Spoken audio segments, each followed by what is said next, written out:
হবু স্বামী অথবা স্ত্রীকে কোন কোন প্রশ্ন করা যেতে পারে সে ব্যাপারে যদি বলেন, আমার জানা মতে কোরআন বা হাদিসে এমন কোন প্রশ্নের কথা বলা হয়নি, তবে কোরআনের আয়াত আর হাদিস পড়ে আমরা এরকম প্রশ্নের কয়েকটা তালিকা তৈরি করতে পারি।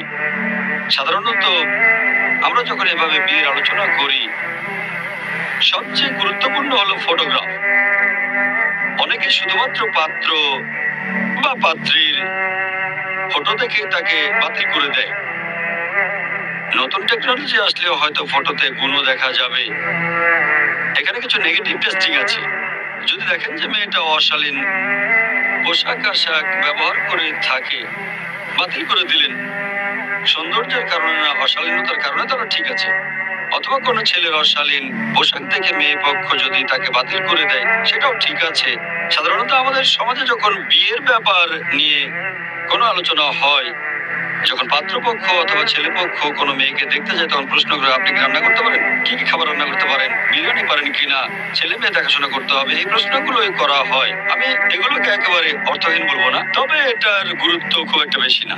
যদি প্রথম 10টা বা 20টা প্রশ্নের কথা বলেন, আমি এগুলোকে তার মধ্যে ফেলবো না। এই প্রশ্নগুলোর গুরুত্ব আছে, তবে এগুলো গুরুত্ব বেশ কম। এখানে সবচেয়ে গুরুত্বপূর্ণ যেটা আগেও বলেছি, এখানে দেখবেন আপনার স্বামী অথবা স্ত্রী সেই ছেলে বা মেয়ের গুণ আছে কিনা। তাহলে বিভিন্ন প্রশ্ন করে বোঝার চেষ্টা করবেন সেই ছেলে অথবা মেয়েটার গুণ আছে কিনা। অন্য 3টার ব্যাপারে জানা, সৌন্দর্য, সম্পদ, আভিজাত্য, এগুলো জানা খুব সোজা। গুণ এটা জানা কঠিন। যদি জানতে চান মেয়েটা সুন্দরী কিনা, তার দিকে তাকান, তাহলে জানতে পারবেন। মতভেদ হতে পারে, তবে মাত্র কয়েক মুহূর্তের মধ্যে বলতে পারবেন যে সে সুন্দরী কিনা।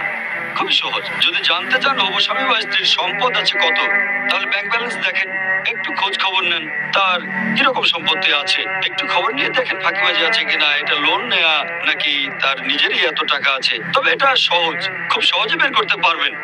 যদি না আপনার সাথে প্রতারণা করা হয়, তাহলে সহজেই জানতে পারবেন তার সম্পদ আছে কি নেই।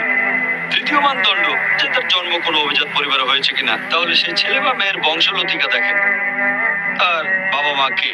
এটাও খুব সহজ। আপনার অনুমান সঠিক হবে সেই সম্ভাবনাই বেশি, ভুলের সম্ভাবনা কম। সৌন্দর্য দেখলে আপনি বুঝতে পারবেন, সম্পদ খোঁজ নিলেই জানবেন, আভিজাত্য এই ব্যাপারেও খোঁজ নিলে জানতে পারবেন। এরপর আপনি যাচাই করতে পারবেন। তবে একটা ছেলে অথবা একটা মেয়ের মধ্যে কি পরিমাণ গুণ আছে সেটা বের করা খুব কঠিন।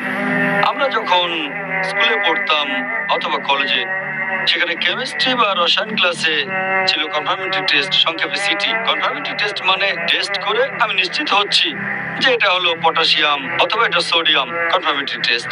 এছাড়াও আরেকটা হলো নেগেটিভ টেস্টিং, যে এই পদার্থটা অমুক ক্যাটাগরিতে পড়ে না, নেগেটিভ টেস্টিং।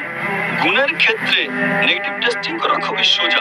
একজনের কোনো গুণ নেই এটা প্রমাণ করা খুবই সোজা। যেমন ধরেন একটা ছেলে পাত্রী দেখতে গেল, মেয়েটা হচ্ছে স্কার্ট আর মিনি, সহজেই বলতে পারবে মেয়েটা ভদ্র না, খুব সোজা। তবে মেয়েটা যদি পরে হিজাব, আপনি নিশ্চিত বলতে পারবেন না যে মেয়েটা ভদ্র। তাহলে গুণের ক্ষেত্রে নেগেটিভ টেস্টিং খুবই সোজা। জানতে পারলেন যে পাত্র মদ খায়, সে জুয়া খেলে, তাহলে নিশ্চিত সে গুণবান না, সহজ। তবে ধরেন মদ খায় না, আপনি নিশ্চিত বলতে পারবেন না যে সে গুণবান। তাহলে নেগেটিভ টেস্টিং, যদি এই ধরনের কোনো লক্ষণ আপনি দেখতে পান হবু পাত্র অথবা পাত্রীর ভেতরে, যদি আপনি তার নেগেটিভ দিকটা জানতে পারেন, আপনি খুব সহজেই বলে দিতে পারেন যে তার কোনো গুণ নেই, যদি সে ব্যাপারে আপনি জানতে পারেন। তবে আপনি মাত্র একটা গুণের ঘাটতি দেখে হবু পাত্র বা পাত্রীকে একেবারে বাতিল করে দিতে পারেন না। হতে পারে সেই অংশটা গুণের খুব সামান্য একটা পার্ট, তবে যদি তার অন্যরকম কোনো আরো গুণ থাকে, তাহলে আপনি সেই পাত্র বা পাত্রীর কথা ভাবতে পারেন, চিন্তা করতে পারেন। এখন প্রশ্নের তালিকার ব্যাপারে যদি বলতে হয়, প্রথমে সৌন্দর্য, সেটা তো আপনি তাকে দেখলেই বুঝতে পারবেন। পবিত্র কোরআনে সূরা নূর 24 নম্বর অধ্যায় 30 নম্বর আয়াতে আছে পুরুষদের হিজাবের কথা। মুমিন পুরুষদের বলো, দৃষ্টি সংযত করো, লজ্জাস্থানের হেফাজত করো। নারীদের হিজাব সূরা নূর 24 অধ্যায় 31 নম্বর আয়াত। আর মুমিন নারীদের বলো তারা যেন দৃষ্টি সংযত করে, লজ্জাস্থানের হেফাজত করে। জীবন সঙ্গী নির্বাচনে এই নিয়মে কিছুটা ছাড় আছে। আপনি আপনার হবু জীবন সঙ্গীর দিকে ভালো করে তাকাতে পারবেন। তাহলে প্রথম মানদণ্ডটা বেশ সহজ। এরপর আছে সম্পদ, আভিজাত্য। সম্পদের ব্যাপারটাও সহজেই জানা যায়, সম্পদের পরিমাণ জানা যায়। সবচেয়ে কঠিন হলো গুণ। আপনি বিভিন্ন প্রশ্ন করতে পারেন, আর হবু স্বামী বা হবু স্ত্রীর উত্তরের উপর নির্ভর করে আপনি পরের প্রশ্ন প্রশ্নটা করবেন। যেমন ধরেন একটা মেয়ে কোনো একটা ছেলের ইন্টারভিউ নেবে।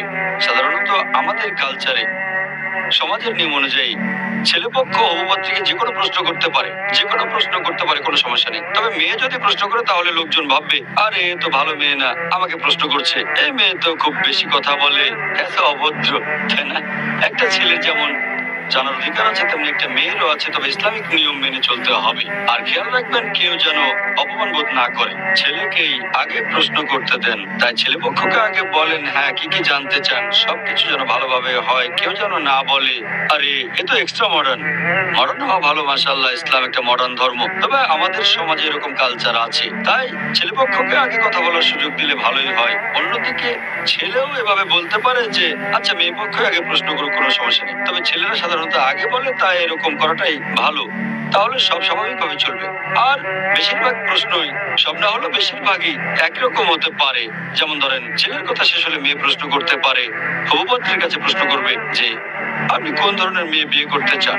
ইনডাইরেক্টলি বোঝার চেষ্টা করছেন ছেলেটা যে উত্তর দেবে সেটা শুনে আপনি বলতে পারবেন সে মানুষ হিসেবে কেমন। সে হয়তো বলবে যে আমি একজন সুন্দর স্ত্রী চাই, ভালো, খুব বেশি পজিটিভ না, আবার খুব নেগেটিভও না, অথবা আমি খুব শিক্ষিত একজন স্ত্রী চাই, ভালো, সমস্যা নেই। কিন্তু সে কি গুণ নিয়ে কোনো কথা বলেছে? যদি ছেলেটা এমন শর্তের কথা না বলে তাহলে সে নিজেই গুণবান না। অনেক সময় লিডিং প্রশ্ন, অনেক সময় ইনডাইরেক্ট প্রশ্ন সঠিক উত্তর পাওয়ার জন্য। এমন প্রশ্ন হতে পারে হাজার খানেক। শুধু প্রশ্নগুলো বলে এই অনুষ্ঠানটা শেষ করতে চাচ্ছি না। এরপর আপনি হয়তো তাকে প্রশ্ন করতে পারেন, হিজাব পরে না এমন মেয়েকে বিয়ে করতে রাজি আছেন? হ্যাঁ, মেয়েটা সুন্দরী হলে আমার কোনো আপত্তি নেই। তখনই বুঝতে পারবেন ছেলেটা গুণবান না। এভাবে ইনডাইরেক্ট প্রশ্ন করে আপনি হবু স্বামীর গুণ যাচাই করতে পারেন, ইনডাইরেক্ট প্রশ্ন করে। এটা একটা উপায়। এভাবে প্রশ্ন করতে পারেন যে মেয়ে নামাজ পড়ে না, তাকে বিয়ে করতে রাজি আছেন?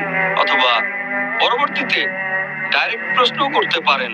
তাহলে এভাবে যাচাই করার চেষ্টা করবেন যে ছেলে বা মেয়েকে বিয়ে করতে যাচ্ছেন তার গুণের অবস্থাটা কি।